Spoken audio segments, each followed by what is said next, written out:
After much anticipation, the MELD lending and borrowing smart contracts are now live on their testnet or their Kanazawa network.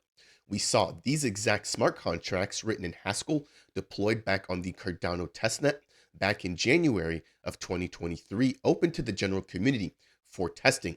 Now we're expecting an additional round of testing with the EVM-based smart contracts released on their own L1, followed by the release of lending and borrowing on the mainnet.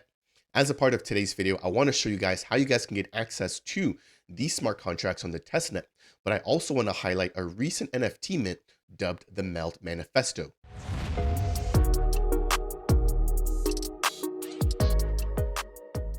What's up, Meld Nation? Welcome to Dapp Central, your home for everything blockchain and crypto. My name is Fareed. As a part of today's video, we're highlighting the MELD Manifesto, as well as highlighting the recent release of the lending and borrowing smart contracts on the MELD Kanazawa testnet. Now, if you guys missed the MELD Manifesto, it was a once-in-a-lifetime opportunity to have your name etched into what is a huge manifesto highlighting all of MELD's beliefs, their goals, and just the standard that they're aiming to bring to Web3 and personal banking. So without any further ado, let's just quickly jump into the manifesto. And then I want to jump into providing you guys with a brief tutorial highlighting how to actually begin testing around on the testnet with the lending and borrowing smart contracts. So we have the MELD Manifesto. I'll leave the link to it down below. Again, this breaks down MELD's pursuit of economic justice, highlighting things such as economic equality, power to the people, just reclaiming our own finances and our own money, being our own banks, and highlighting some of the flaws within the current banking systems. Now, this NFT was available to the general community for about 1 hour, where there was a free minting window. And this was while the team was actually having an X or a Twitter space. So what we saw was 86 of these NFTs being minted. And this is actually the second NFT being minted utilizing the MELD L1. If you want to find out more about the manifesto itself and all the addresses that were partaking in the minting of the NFT, which also gives them the ability to have their names etched in history, given the fact that the MELD team will be providing all the addresses that minted the NFT at the very bottom of the actual manifesto. So if you guys want to find out more about it, I'll leave the link to the NFT asset down below. And if you want to just check it out on your own, I will go ahead and paste the link to this file down below in the video description as well. Now that we have the manifesto out of the way, let's jump into the lending and borrowing smart contracts released on the testnet. One thing to keep in mind is the fact that the user interface has yet to actually be tied into all these smart contracts. So this will be a little bit more technical than my regular content. However, if you want to go ahead and follow along, as long as you have a MetaMask wallet and a test account, which is obviously free, you can go ahead and do so. So without any further ado, if I head over to MeldScan, just taking a look around, we saw some brand new verified contracts deployed on the testnet.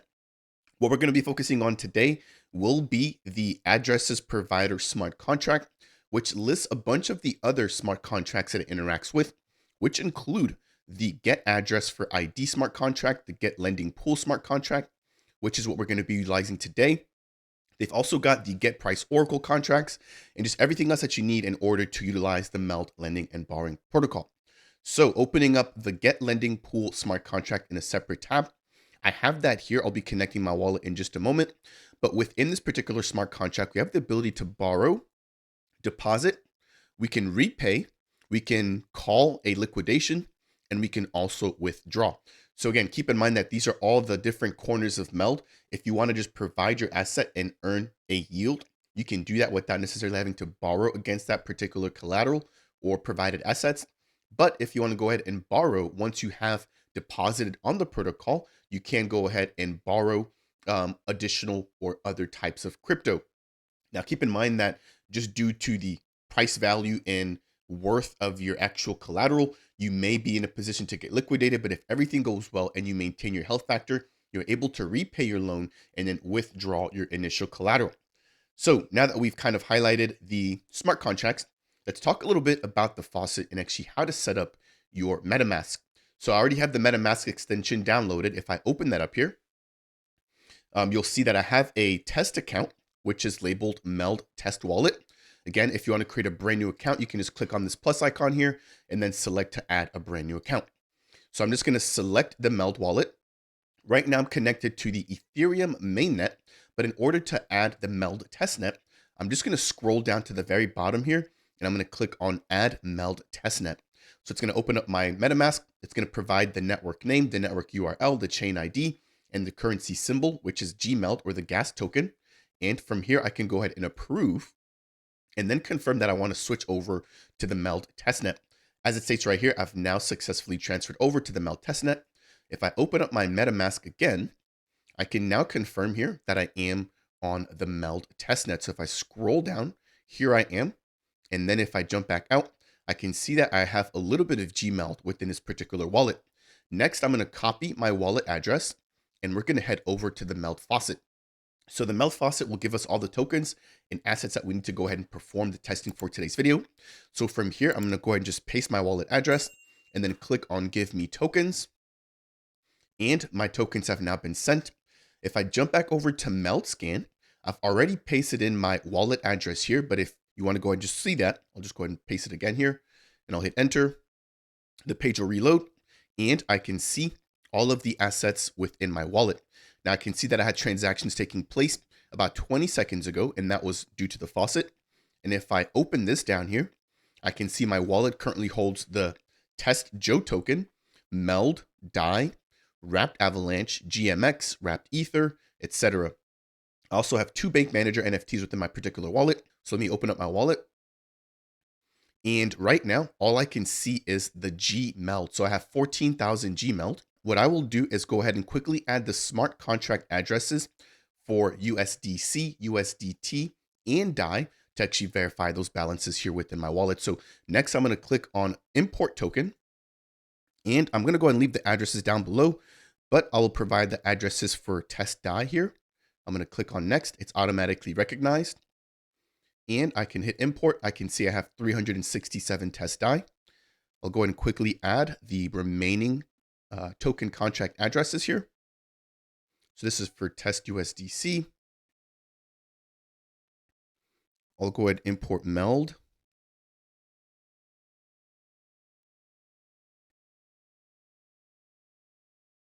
And then lastly, I'll import USDT.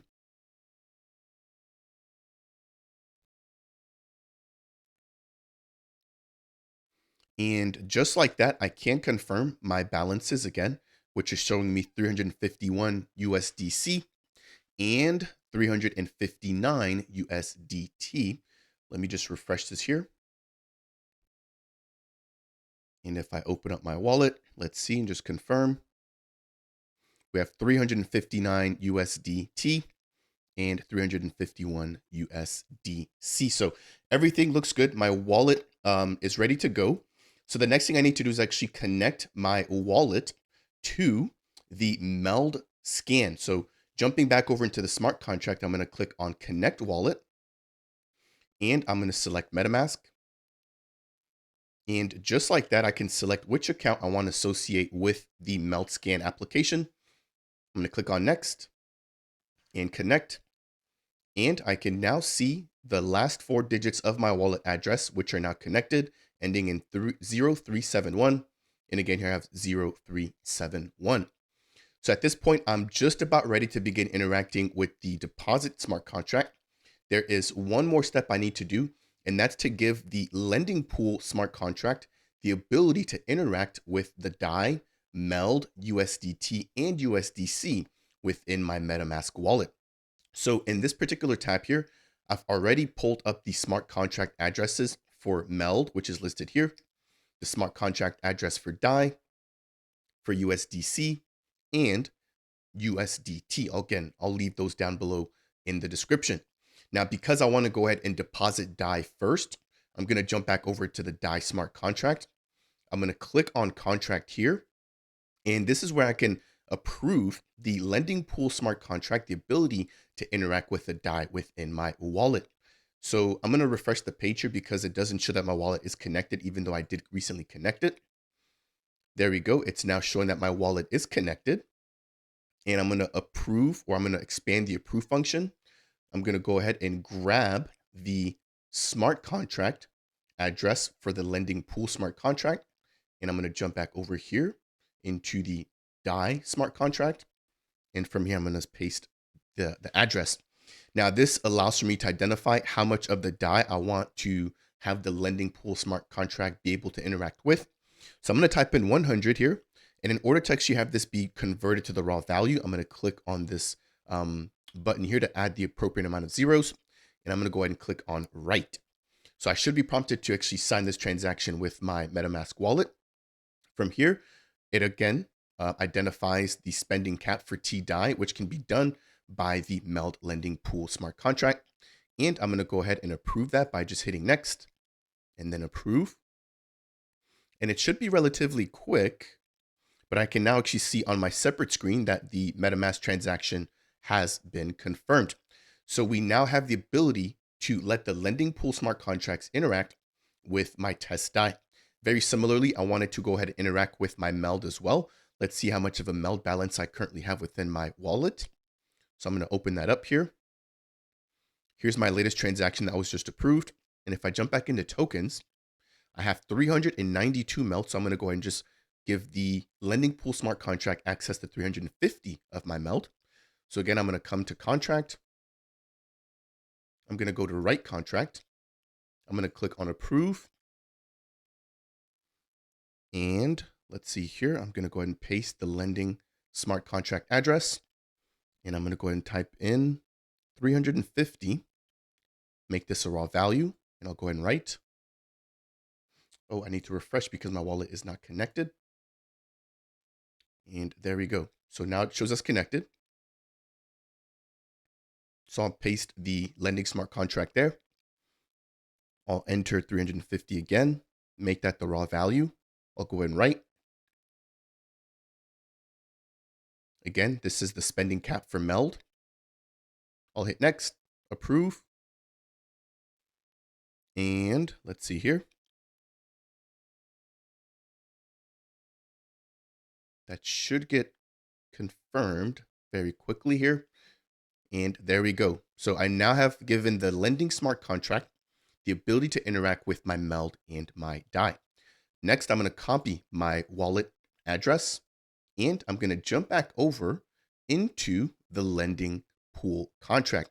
Again, check the links down below if you guys want direct access to this. So now what I can do is I can actually deposit first. Of course, I have to deposit before I can borrow. So I'm going to click on deposit. Now I'm prompted to provide the asset address for which I want to deposit. For now, I'm going to begin by depositing some of my DAI into the MELD lending pools. And so let me go ahead and quickly do that. I'm going to copy the DAI smart contract address. I'll paste it in here. In terms of the amount, I'll just go ahead and lend 50 DAI. Again, I'll hit this value number here in order to convert this to the raw format. And then I have the on behalf of address field.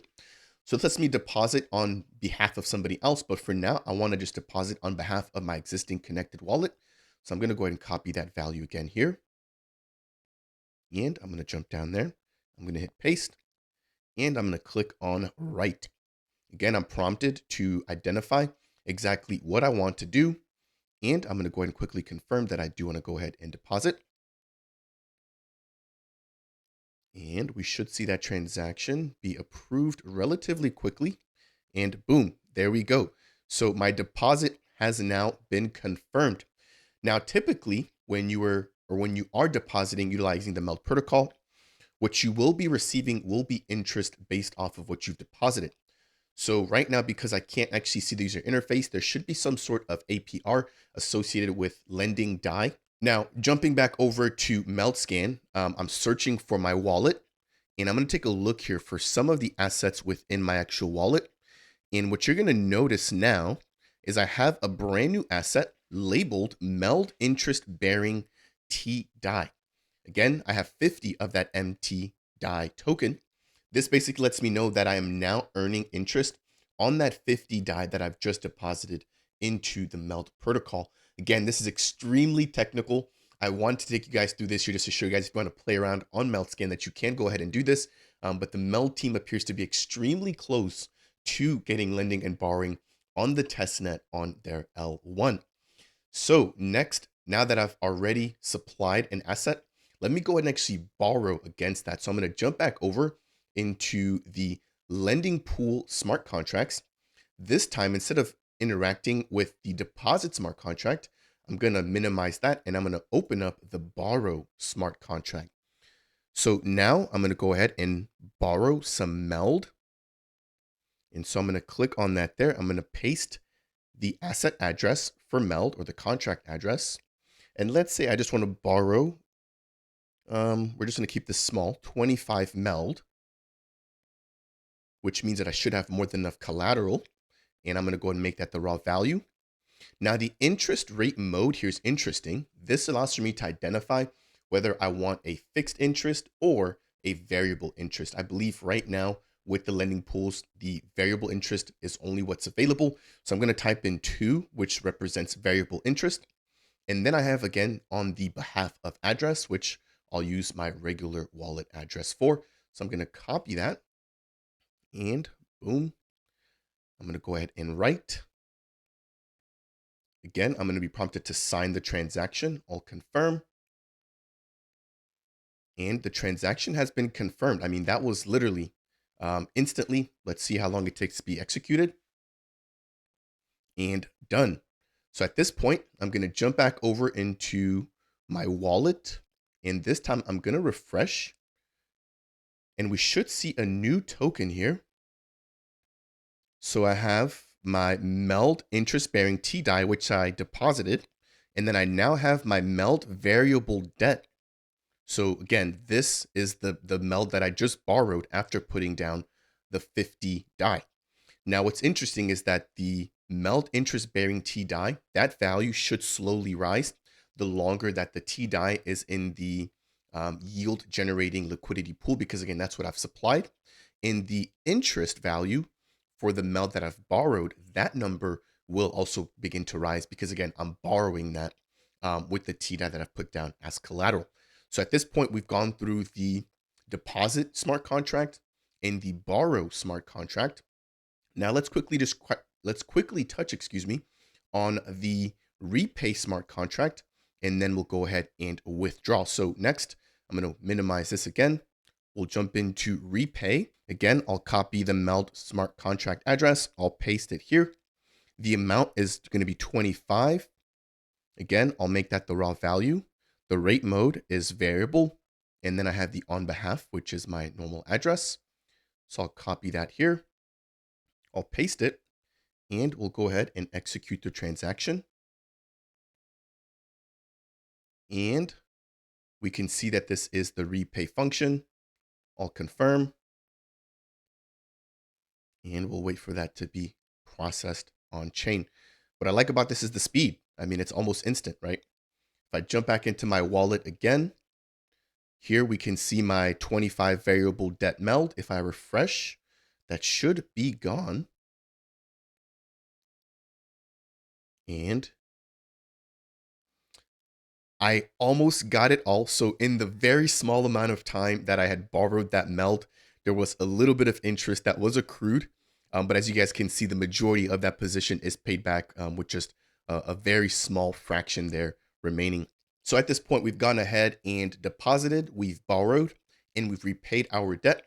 The very last thing that we can do is withdraw. Again, I'm not going to walk through it here, but very similar process where you can enter the address of what you want to withdraw, the amount, making that into a raw value, and then followed by the address where you want those funds to be withdrawn or sent back over to.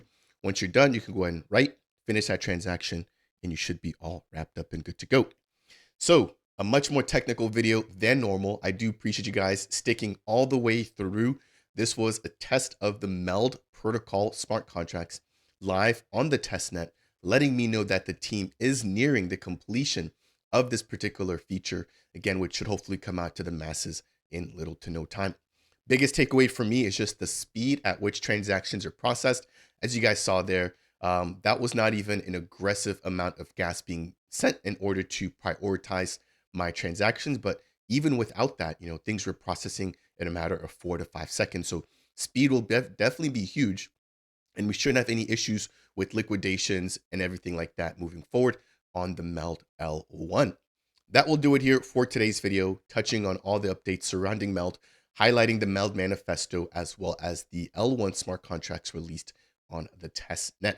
If you found today's video to be helpful, I would appreciate you if you could smash that thumbs up. If it's your first time stopping by Dapp Central and you want more content like this, highlighting everything going on in MELD, consider subscribing. And last but not least, if you have any questions for me surrounding anything I've talked about, then please make sure to go ahead and leave a comment down below.